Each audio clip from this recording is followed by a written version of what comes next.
So when did you first started becoming aware of Inglewood 13 as a youth? Does it take you back to elementary, or you weren't really paying attention to it that young? Yeah, that young elementary, I wasn't really paying attention to it, to be honest. Like I said, it wasn't until I hit middle school, and like I said, at first, I'm not gonna lie, at first people used to bully me, they used to try to bully me. And then once I started pressing back and I started seeing like, hey, they just all bark, And when you press back, like they just fall back. So I want to say that's when I started like really focusing on it. At first, it started with me and a couple of the homies. We created a little tagging crew.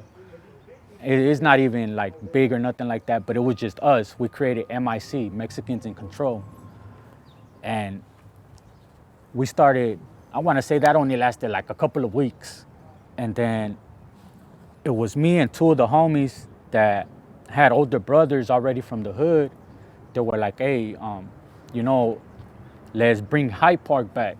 Like, what? Like, let's bring Hyde Park back. Like, we live on the Hyde Park side. I know back then, the older homies were banging Hyde Park, and then from Hyde Park, they ended up getting put onto the hood. So at the time, we was too young, to even kick it with the older homies and stuff like that.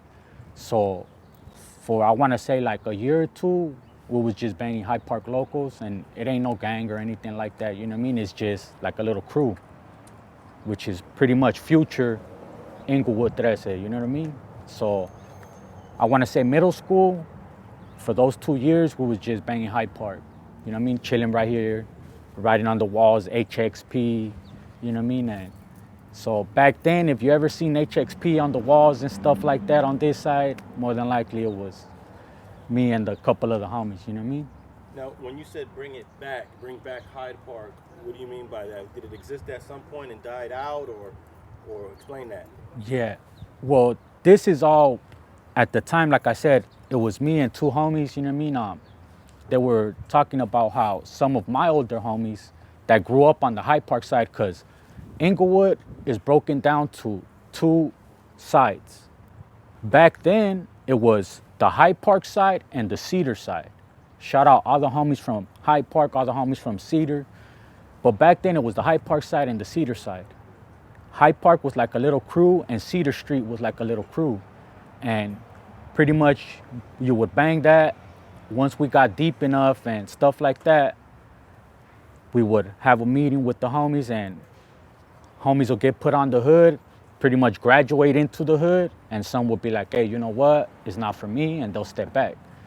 But that's where, like, bring it back, because it's always been, the hood stories like, oh, this and that. And that was just something that was created on the Hyde Park side, and that we pretty much try to recreate ourselves, you know what I mean?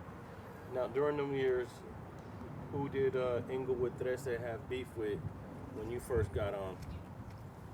When I first got on, at that time, it was,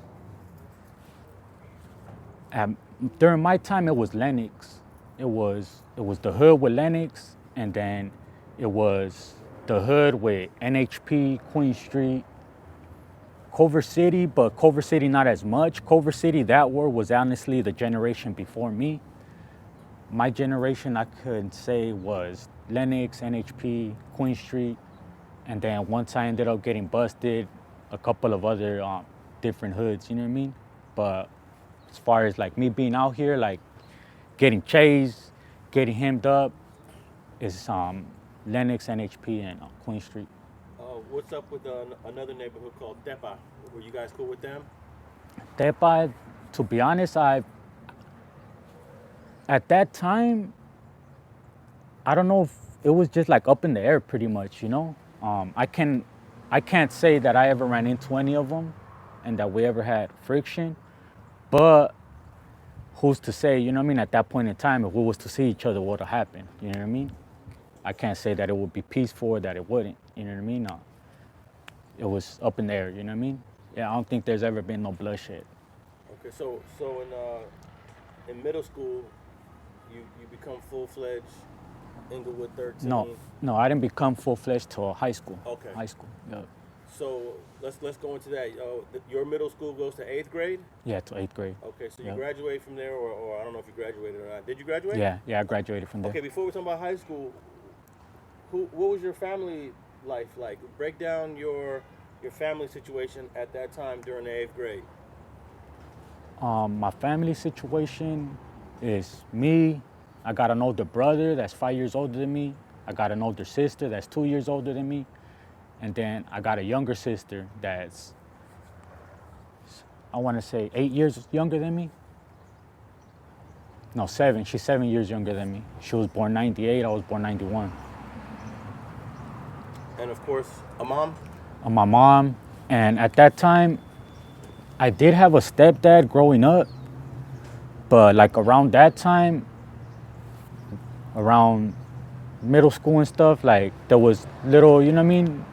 My mom ended up separating from him, and it was pretty much just my mom's. That's what gave me all the free time.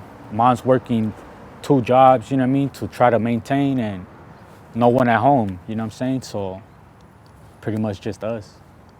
How was the stepdad to you and the family while he was around? He was cool, you know what I mean? He was cool. He tried, you know what I'm saying? I can't say that we ever like bonded and clicked like that. The only times that I can say that we ever like kicked it, and I was just thinking about this driving over here, you know what I mean? And rest in peace him, you know what I mean? But the only times that we ever bond and kicked it, to be honest, would be like when I was like 12, 13, 14, he would buy me a tall can. Like, hey, tell my mom we're gonna go run errands. He'll buy me a tall can and hey, don't tell your mom. Just drinking a tall can, that was our bonding time. Me and him drinking tall cans together, you know what I mean? And do you have any kids? Yeah. How many do you have? Me, I have 4. I have 2 stepkids, one's 18, one's 16. I have a 6-year-old daughter, and I have an 18-month-old son. What do you think about having a tall can with a young kid? Is that more common than we expect, or do you think you had a rare stepdad? I think, I had a rare stepdad. It's not as, I wouldn't do that with my son, you know what I mean? Not at that age.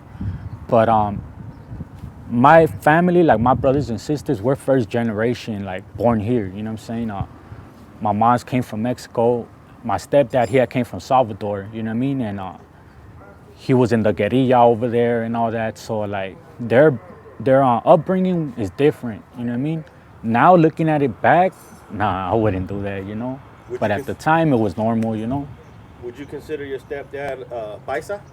Yeah, full-fledged, yeah, he was a paisa. Okay, so that might be something more cultural tied into paisa living, just having beers with people that are underage. It's not thought of it that they're underage. Yeah, pretty much. You know, I feel like in their mentality, the old school way, right? Once you're a teenager, you're a man, pretty much. You know what I mean? I think that's what their mentality's at, you know? Did you, after that, in future years, did you ever have any problems with alcohol and drugs? Nah, not with alcohol. In the system, later on, you know, a little problem with opiates, but that was just off of just having it there, you know what I mean?